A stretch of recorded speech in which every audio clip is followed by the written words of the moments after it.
मसाला पीस के खियावा। कोढ़िया के बेटा गुलामी करवावे हमरा के मुंगा दे। यही दिन ला हमार बाप इतना ऐसा के गांव में तिलक ठुसले हैं।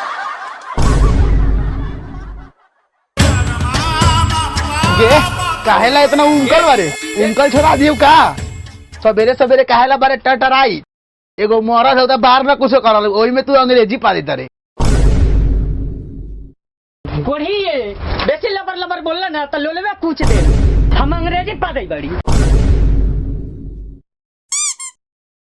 12 बज गेल बाहर ना खाए के बेल ओही बारे भाषण चोदई खुदा बाबू के बैठले बैठले भूखे गाड़ फाट गेले है तो कुर्सी में गाड़ जात के बैठल हवा। अरे हम कथी करियो रे सब हम ही करियो तू तो दिन भर खा आ छौरी सब के पीछे जालस। भोसड़ी हम छौरी सब के पीछे बउआई आवे देजू महू मेरा के ओ तोरा के उंगली बैठले बा तभी इतना नाची तारू जो भोसड़ी जो खाए करी देखे तारी वो साला कहां बा।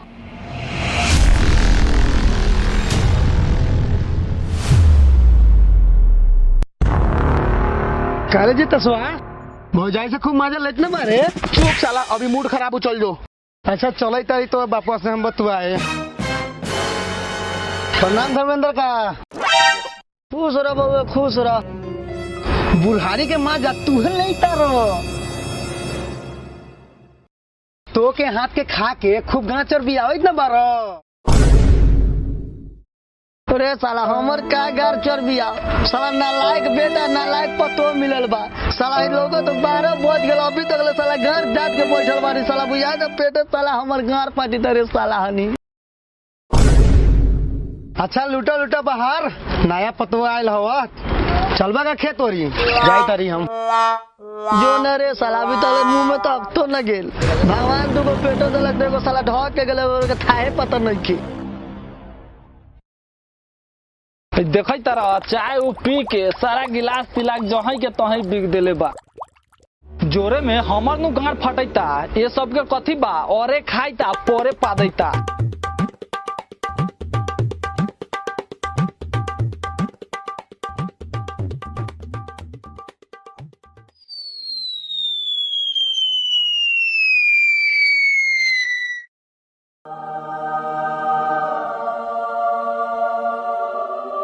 बाबू खैला उला कि न भागना तो साले चप्पल से कम साले सामान तोड़ दे एगो साले सुबह सुबह उठ ठक के लगा तो हम मेहरारू साले लंगते ना जीता अभी तक ले आज फुकाइल बा कि न फुकाइल बा।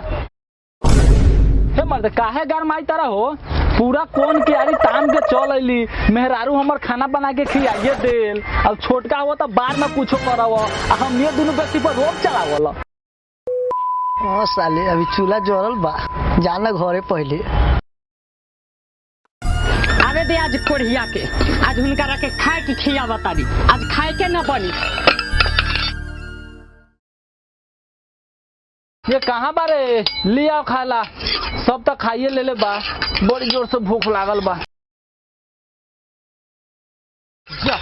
ये तू अभी आँचो नहीं के फूकले रे कोढ़िया हम न रहब तोरा घर में तोहर भाई हमरा के 12 मार मारलौ ह तोहर बुढ़वा बाप बैठल रहलौ ह दूरा पर सब देखे रहलौ ह ना कुछो बोललौ ह।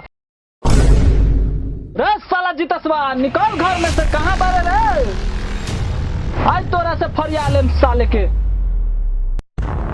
ए कथी रे काला हाला करी तरे रे तो भौजाई के काहे मारल है रे ए त मरबौ ना आए साला सवेरे से भूखे पेट दुखाई दे खाना के कोनो अते पता नहीं खे आ ऊपर से कई तरह मरिया मरले काहेला तो मरियो न त का आरती उतरियो साला सवेरे से पूरा टोला मोहल्ला में लुगा उठा के नाचैत हौ। रे कोढ़िया हम लंगते नचै बारी का रे हमरा मरद लन शिकायत करै बारे हैं बोल बोल ना भोसड़ी हमरा के मारी तरे देख ले साला देख ले तोरा सामने करैत हौ आ साला मुंह छुपाई से साला नि खाड़ा बारा बोलाइस नहीं के कुछो।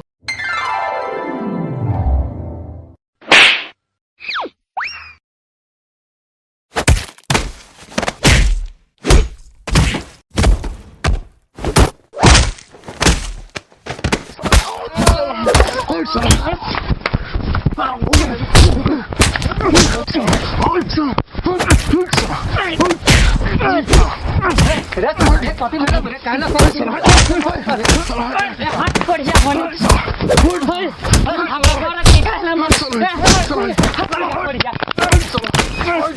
मरद के मार के मुंगा दे कोढ़िया